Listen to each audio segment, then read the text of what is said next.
അസ്സലാമു അലൈക്കും വറഹ്മത്തുള്ളാഹി അൽഹംദുലില്ലാഹ് സ്വലാത്തു വസ്സലാമു അലാ റസൂലില്ലാഹ്. ചിലരെങ്കിലും തെറ്റിദ്ധരിച്ചു പോയിട്ടുണ്ട് ഖുർആൻ മുസ്ലിങ്ങൾക്ക് മാത്രമാണ് എന്ന്. ചിലർ വിചാരിച്ചു അത് അറബികൾക്ക് മാത്രമാണുള്ളത് എന്ന്. അല്ല, അങ്ങനെയല്ല, മറിച്ച് ലോകത്തെമ്പാടുമുള്ള മനുഷ്യർക്കാകമാനം മാർഗ്ഗദർശനവും സതുപദേശകരമായിട്ടാണ് അല്ലാഹു സുബ്ഹാനഹു വ തആല ഈ ഗ്രന്ഥത്തെ അവതരിപ്പിച്ചത്. ലോകത്തുള്ള മുഴുവൻ മനുഷ്യർക്കാണിത്. 20-ലധികം സ്ഥലത്ത് അല്ലാഹു സുബ്ഹാനഹു വ തആല മനുഷ്യരെ മനുഷ്യരെ മനുഷ്യരെ എന്ന് വിളിച്ചുകൊണ്ട് സംസാരിച്ചത് നമുക്ക് കാണാൻ വേണ്ടി സാധിക്കും. വിശുദ്ധ ഖുർആൻ 114-ാമത്തെ അധ്യായം, ഒടുവിലത്തെ അധ്യായം, അതിൻ്റെ പേര് തന്നെ നാസ്, മനുഷ്യൻ, പീപ്പിൾ എന്ന അർത്ഥത്തിൽ നൽകിയതായി കാണാൻ വേണ്ടി സാധിക്കും നമുക്ക്. ചില വചനങ്ങൾ മാത്രം ഞാൻ നിങ്ങളെ ഒന്ന് ഓർമ്മിപ്പിക്കാം, ഒന്ന് കേൾപ്പിക്കാം. വിശുദ്ധ ഖുർആൻ സൂറത്തുൽ ബഖറ, യാ അയ്യുഹന്നാസു ഉഅ്ബുദൂ റബ്ബക്കുമുല്ലദീ ഖലഖക്കും വല്ലദീന മിൻ ഖബ്ലിക്കും ലഅല്ലക്കും തത്തഖൂൻ. ഓ മനുഷ്യരെ, നിങ്ങളുടെ മുൻഗാമികളെയും സൃഷ്ടിച്ച നിങ്ങളുടെ രക്ഷിതാവ് നിങ്ങൾ ആരാധിക്കുവിൻ, നിങ്ങൾ ദോഷബാധയെ സൂക്ഷിച്ച് ജീവിക്കാൻ വേണ്ടി അത്രേ അത്. അതേപോലെ പലപ്പോഴും നമ്മൾ കുത്തുബുകളിലൊക്കെ കേൾക്കാറുള്ള സംസാരമാണിത്. യാ അയ്യുഹന്നാസു ഇത്തഖൂ റബ്ബക്കുമുല്ലദീ ഖലഖക്കും മിൻ നഫ്സിൻ വാഹിദ വഖലഖ മിൻഹാ സൗജഹാ വബസ്സ മിൻഹുമാ റിജാലൻ കസീറൻ വനിസാഅ. അത് വിശുദ്ധ ഖുർആൻ സൂറത്ത് 4-ാമത്തെ സൂറത്ത് നിസായിലെ 1-ാമത്തെ വചനം. അവിടെ പറയുന്നത്, ഓ മനുഷ്യരെ, ഒരൊറ്റ ആത്മാവിൽ നിന്ന് നിങ്ങൾ സൃഷ്ടിക്കുകയും അതിൽ നിന്ന് തന്നെ അതിൻ്റെ ഇണയെയും സൃഷ്ടിക്കുകയും അവർ ഇരുവർക്കും പുറമെ ധാരാളം മനുഷ്യന്മാരെയും സ്ത്രീകളെയും, അഥവാ പുരുഷന്മാരെയും സ്ത്രീകളെയും ഭൂമിയിൽ വ്യാപിപ്പിക്കുകയും ചെയ്ത നിങ്ങളുടെ രക്ഷിതാവിൽ നിങ്ങൾ സൂക്ഷിക്കുകയും. അതേപോലെ ആ പ്രവാചകൻ മുഹമ്മദ് നബി സ്വല്ലല്ലാഹു അലൈഹി വസല്ലം ലോകർക്ക് ആകമാനമുള്ള പ്രവാചകനാണ്, തിരുദൂതരാണ്, അല്ലാതെ അറബികൾക്കോ മുസ്ലിങ്ങൾക്കോ മാത്രമുള്ള പ്രവാചകനല്ല. വിശുദ്ധ ഖുർആൻ അത് എടുത്തുദ്ധരിക്കുന്നു. അല്ലാഹു സുബ്ഹാനഹു വ തആല തന്നെ പറയുന്നു, യാ അയ്യുഹന്നാസ് ഇന്നി റസൂലുള്ളാഹി ഇലൈക്കും ജമിയാ. ഓ പറയുക പ്രവാചകരെ, ഓ മനുഷ്യരെ, തീർച്ചയായും ഞാൻ നിങ്ങളിലേക്കെല്ലാമുള്ള അള്ളാഹുവിൻ്റെ ദൂതനാകുന്നു. അങ്ങനെ നിരവധി തവണ അല്ലാഹു സുബ്ഹാനഹു വ തആല മനുഷ്യരെ എന്ന് വിളിച്ചതായി നമുക്ക് വിശുദ്ധ ഖുർആനിൽ കാണാൻ വേണ്ടി സാധിക്കും. ഞാൻ നിങ്ങളെ കാണിക്കുന്നത്, നിങ്ങളിപ്പോൾ കണ്ടുകൊണ്ടിരിക്കുന്നത് വിശുദ്ധ ഖുർആനിലെ ഒടുവിലത്തെ അധ്യായമാണ്. ഇവിടെ അല്ലാഹു സുബ്ഹാനഹു വ തആല പറയുന്നത് കുൽ അഊദു ബി റബ്ബിന്നാസ്. നമുക്കത് ഓരോ പദങ്ങളായിട്ട് കുട്ടികൾക്ക് പോലും മനസ്സിലാകുന്ന രീതിയിൽ നമുക്ക് മനസ്സിലാക്കാം. കുൽ എന്ന് പറഞ്ഞാൽ ശരിക്കും നീ പറയൂ എന്നാണ് അതിൻ്റെ അർത്ഥം. പലപ്പോഴും നമ്മൾ നാടുകളിൽ നീ എന്ന് പറയുമ്പോൾ ചില ആളുകൾക്ക് ഒരു ഒരു ഒരു ഒരു എന്തോ ഒരു കുഴപ്പം തോന്നാറുണ്ട്. അങ്ങനെയല്ല, മറിച്ച് വ്യാഖ്യാനപരമായി, അറബി അർത്ഥപരമായി അവിടെ നീ എന്നാണ് അവിടെ പറയുക. കുൽ, നീ പറയൂ എന്ന അർത്ഥത്തിലാണ്. പക്ഷേ പ്രവാചകൻ സ്വല്ലല്ലാഹു അലൈഹി വസല്ലമയോട് അഭിസംബോധന ചെയ്തുകൊണ്ടായതുകൊണ്ട് താങ്കൾ പറയൂ, അല്ലെങ്കിൽ പ്രവാചകരെ അങ്ങ് പറയൂ എന്ന അർത്ഥത്തിൽ നമ്മൾ ഉപയോഗിക്കാറുണ്ട്. കുൽ, അത് ഓരോ ആളുകളും പറയാണ്. കുൽ, നീ പറയൂ. അഊദു ബി റബ്ബിന്നാസ്. കുൽ അഊദു ബി റബ്ബിൻ, അഊദു ഞാൻ അഭയം തേടുന്നു, ബി റബ്ബിന്നാസ് മനുഷ്യരുടെ രക്ഷിതാവിനോട്. കണ്ട, ഇവിടെ ഉപയോഗിച്ച പദം മനുഷ്യരുടെ രക്ഷിതാവ്. അപ്പോൾ അതേപോലെ ഈ വിശുദ്ധ ഖുർആനിൽ ഈ അധ്യായവുമായി ബന്ധപ്പെട്ട് നമ്മൾ മനസ്സിലാക്കേണ്ട മറ്റു ചില കാര്യങ്ങളുണ്ട്. എല്ലാ നമസ്കാര ശേഷവും നമ്മോട് ഓതാൻ വേണ്ടി കൽപ്പിക്കപ്പെട്ട സൂറത്താണിത്. കുൽ ഹുവല്ലാഹു, കുൽ റബ്ബിൽ ഫലക്, കുൽ റബ്ബിൻ നാസ്. ഈ സൂറത്തുകളെല്ലാം എല്ലാ നമസ്കാര ശേഷം നമ്മൾ പാരായണം ചെയ്യണം. അതേപോലെ രാത്രി ഉറങ്ങാൻ കിടക്കുന്ന സമയത്ത് ശരീരത്തിൽ ഓതുകയും ശരീരത്തിൽ ഊതി തടവുകയും ചെയ്യാനൊക്കെ കൽപ്പിക്കപ്പെട്ട സൂറത്താണിത്. കുൽ റബ്ബിൽ ഫലക്, കുൽ റബ്ബിൻ നാസ്. മുഅവ്വിദത്തൈൻ നമ്മൾ പറയാറുണ്ട്, ഇത് പ്രാർത്ഥനയുമായി ബന്ധപ്പെട്ട് റുഖിയ ശറയുമായി ബന്ധപ്പെട്ടുള്ള സൂറത്തും കൂടിയാണ്. അതായത് നമുക്ക് എന്തെങ്കിലും ബുദ്ധിമുട്ട് പ്രയാസം വരുമ്പോൾ നമ്മൾ മന്ത്രിക്കാനൊക്കെ ഉപയോഗിക്കുന്ന സൂറത്തും കൂടിയാണിത്.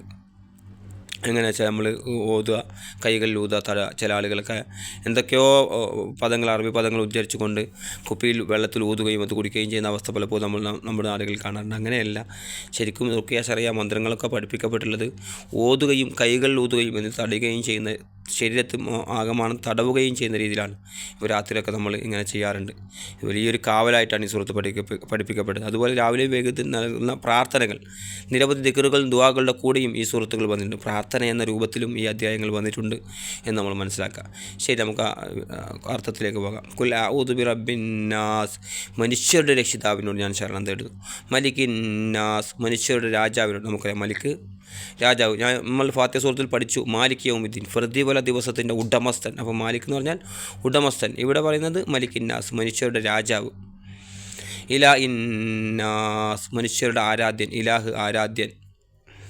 ഈ 3 വചനങ്ങൾ മാത്രം തന്നെ നമ്മൾ അർത്ഥം നോക്കുകയാണെങ്കിൽ അത് തന്നെ വിശദീകരിച്ച ഒരുപാട് സമയം നമ്മൾ പറയേണ്ടി വരും. ഇവിടെ നമ്മൾ അഭയം തേടുകയാണ്, അല്ലാഹു സുബ്ഹാനഹു വ തആല അഭയം തേടുകയാണ്. കുൽ അഊദു ബി റബ്ബിന്ന, അല്ലാഹു സുബ്ഹാനഹു വ തആലയുടെ 3 നാമങ്ങളാണ് ഇവിടെ. റബ്ബ് എന്ന നാമം വന്നു, മലിക് എന്ന നാമം വന്നു. ഇതൊക്കെ നമ്മൾ ആയത്തിൽ ചിന്തിക്കുക. ഇലാ ഇന്നാസ് മിൻ ശർറിൽ വസ്വാസിൽ ഖന്നാസ്, മിൻ ശർരി തിന്മയിൽ നിന്ന്, വസ്വാസ് ദുർബോധകൻ്റെ, ഖന്നാസ് പിന്മാറിക്കളിയുന്ന ദുർബോധകൻ്റെ കൊടുതിയിൽ നിന്ന് അല്ലാഹു ശരണം തേടുകയാണ്. അല്ലദീ, ഒരു ഭാഗം, അല്ലദീ യുവസ്വിസു, അവർ ദുർബോധം നടത്തുന്നു, ഫീ സുദൂരിന്നാസ്, ഫി സുദൂർ, സദർ എന്ന ഹൃദയം, സുദൂർ ഹൃദയങ്ങൾ, നാസ് മനുഷ്യരുടെ ഹൃദയങ്ങൾ ദുർബോധം നടത്തി പിന്മാറിക്കളിയുന്ന ആ ദുർബോധകളെ കൊണ്ടുള്ള കൊടുതിയിൽ നിന്ന് അല്ലാഹു ശരണം തേടുകയാണ്. മിനൽ ജിന്നത്തി വന്നാസ്, മിനൽ ജിന്നത്തി, മനുഷ്യരിലും ജിന്നുകളിലും പെട്ട ആ ദുർബോധകരെ കൊണ്ടുള്ള കൊടുതിയിൽ നിന്ന്. അപ്പോൾ അറിയാം, മനുഷ്യരിലുമുണ്ട് ജിന്നുകളിലുമുണ്ട്. പലപ്പോഴും വലിയ വലിയ ക്രൂരമായ കാര്യങ്ങൾ ചെയ്യുമ്പോൾ നമ്മൾ പറയാറുണ്ട് ഇത് മനുഷ്യനാണോ അല്ല പിശാചാണോ എന്നൊക്കെയുള്ള അർത്ഥത്തിൽ നമ്മൾ പറയാറുണ്ട്. അതുപോലെ ചില നമ്മുടെ സുഹൃത്തുക്കളൊക്കെ നമ്മളുടെ അടുത്ത സുഹൃത്തുക്കളായിരിക്കാം, പക്ഷേ അവർ വന്നിട്ട് പലപ്പോഴും നമുക്ക് പറഞ്ഞു തരുന്നത് തീർത്തും വിരുദ്ധമായ ഇസ്ലാമിക വിരുദ്ധമായ കാര്യങ്ങളാണ് ആയിരിക്കും. അപ്പോൾ അവർ നല്ല രീതിയിൽ സപ്പോർട്ട് ചെയ്തുകൊണ്ട് സംസാരിക്കാൻ നമുക്കൊക്കെ സാധിക്കും. അപ്പോൾ നമ്മൾ മനസ്സിലാക്കുക, മനുഷ്യരിലുമുണ്ട് ദുർബോധനം നടത്തുന്നവർ, ജിന്നുകളിലുമുണ്ട്. അതുപോലെ പിശാചിൻ്റെ കാര്യം പറയുമ്പോൾ ചില ആളുകൾ തെറ്റിദ്ധരിക്കാറുണ്ട്. നമ്മളെ കൊണ്ട് തെറ്റ് ചെയ്യിപ്പിക്കാൻ പിശാചിന് കഴിയുമോ?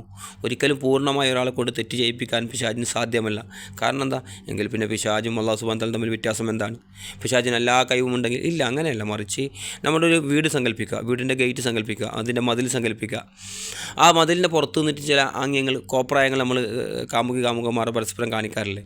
കാമുകിമാർക്കെതിരെ അങ്ങനെയുള്ള ഒരു കോപ്രായങ്ങൾ പുറത്തിരുന്ന് കാണിക്കാറില്ല. അതേപോലെ പിശാച് നമ്മുടെ പുറത്തുനിന്ന് ദുർബന്ധങ്ങൾ നടത്തും, ചില തിന്മകൾ ചെയ്യാൻ വേണ്ടി പ്രേരിപ്പിക്കും, വിശ്വാസം ഉണ്ടാക്കും ഹൃദയത്തിൽ. അത്രമാത്രം പൂർണ്ണമായി ചെയ്യുന്നതാരാ? നമ്മൾ മാത്രമാണ്. അപ്പോൾ നമ്മൾ നല്ല കാര്യങ്ങൾ പഠിക്കുകയും നല്ല കാര്യങ്ങൾ പകർത്തുകയും നല്ല നല്ല രീതിയിൽ ജീവിക്കാൻ ശ്രമിക്കുകയും ചെയ്താൽ പിശാച് ദൂരെ പോകും. നല്ല സുബ്ഹാനല്ലാഹ്, അൽഹംദുലില്ലാഹി, ലാ ഇലാഹ ഇല്ലല്ലാഹ്, അല്ലാഹു അക്ബർ, ലാ ഇലാഹ ഇല്ലല്ലാഹ്, സുബ്ഹാനല്ലാഹി വബിഹംദിഹി, സുബ്ഹാനല്ലാഹിൽ അദീം.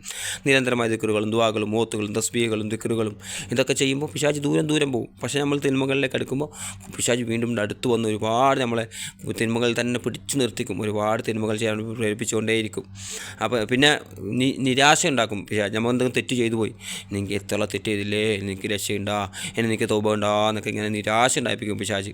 അപ്പോൾ അതിൽ നിന്നൊക്കെ മാറി നിന്ന് നല്ല നല്ല കാര്യങ്ങൾ നമ്മൾ മുൻപേ എന്തെങ്കിലും തെറ്റുകൾ ജീവിതത്തിൽ വന്നു പോയിട്ട് തന്നെ ആത്മാർത്ഥമായ ഇസ്തിഗ്ഫാറിനെ കുറിച്ച് നമ്മൾ മുമ്പ് സംസാരിച്ചിട്ടുണ്ട്. ആത്മാർത്ഥമായ അല്ലാഹുവിന്റെ പാപമോചനം തേടുക. അല്ലാഹു സുബ്ഹാനഹു വ തആല എല്ലാ പാപങ്ങളും പൊറുക്കുന്നവനാണ്. അത് അല്ലാഹു സുബ്ഹാനഹു വ തആല വിശുദ്ധ ഖുർആനിൽ പറഞ്ഞില്ലേ, വസാരിഉ ഇലാ മഗ്ഫിറത്തിൻ മിർ റബ്ബിക്കും വജന്ന അർദുഹ അസ്സമാവാതു വൽ അർദു ഉഹിദ്ദത് ലിൽ മുത്തഖീൻ.